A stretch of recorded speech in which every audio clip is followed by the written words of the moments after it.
Welcome back to express cooking. இன்றைக்கி நான் பண்ண போகிற டிஷ் வெங்காய வடை. இந்த வெங்காய வடை ரொம்பவே பாப்புலரான ஒரு ஐட்டம் டீ கடைகளில் ஒரு 10-15 வருஷத்துக்கு முன்னாடி. ஏன்னா இந்த வடையில் பார்த்திங்கன்னா அதிகமாக வெங்காயத்தை தான் சேர்ப்பாங்க, மாவு ரொம்ப கம்மியாக இருக்கும். இப்போ இருக்க விலைவாசிக்கு இப்போல்லாம் டீ கடைகளில் பார்க்க முடியறதில்ல. இந்த வடையை எப்படி நம்ம வீட்டில் பண்ணலான்றதை பார்க்கலாம் வாங்க. வெங்காயம் 2 எடுத்திருக்கேன், நீளமாக அரிஞ்சிருக்கேன். இது கூட கொஞ்சம் இஞ்சி, அதுக்கப்புறம் ஒரு 2 பச்சை மிளகாய் சேர்த்துருக்கேன். அதுக்கப்புறம் கொஞ்சம் கருவேப்பிலையை நல்லா பிச்சிட்டு போடுறேன். அப்போ தான் அந்த கருவேப்பிலையோட ஃப்ளேவர் நமக்கு வடையில் கிடைக்கும். இப்போது இதை நல்லா நம்ம பிசைய போகிறோம். ஒரு அட்லீஸ்ட் நீங்கள் 2-3 நிமிஷம் நல்லா இந்த வெங்காயத்தை நீங்கள் பிசையணும்.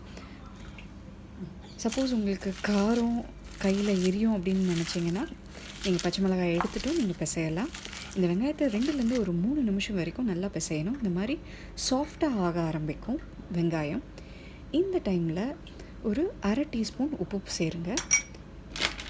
அது கூட 1 டீஸ்பூன் சிகப்பு மிளகாத்தூள், Rechillypowder,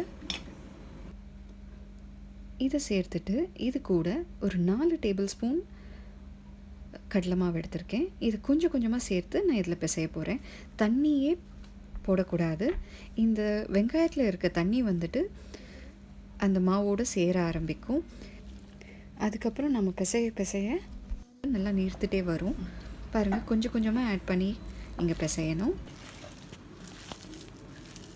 இது ஒரு 2-3 நிமிஷம் வரைக்கும் இருக்கும். இந்த மாதிரி நல்லா சாஃப்டாக வந்துடும், தண்ணியே சேர்க்கல பாருங்கள். இதை எண்ணெயை காய வச்சுட்டு அதில் நம்ம பொரிச்சு எடுக்க போகிறோம். மிதமான தீயில் வச்சு பொரிச்சு எடுங்க. ஏன்னா அதிகமான தீ வச்சிங்கன்னா அது வெங்காயம் சீக்கிரமே கருக ஆரம்பிச்சிரும். வெளியில் கருப்பாகவும் உள்ளே குக் ஆகாத மாதிரி இருக்கும். ஸோ அதனால் மிதமான தீயில் வச்சு பொரிச்சிடுங்க. இந்த சூடான வடையோட ஸ்ட்ராங் காஃபியோ இல்லை டீ, அப்படி இல்லைன்னா கார சட்னி கூட சாப்பிட்டிங்கன்னா ரொம்பவே சூப்பராக இருக்கும். உங்களுக்கு இந்த ரெசிபி பிடிச்சிருந்ததுன்னா மறக்காமல் லைக் கொடுங்க அண்ட் சப்ஸ்கிரைப் பண்ணுங்கள் என்னோடய சேனலுக்கு, இது வரைக்கும் சப்ஸ்கிரைப் பண்ணலன்னா. தேங்க்யூ ஆல் ஃபார் வாட்சிங் this video. See you again with a new recipe.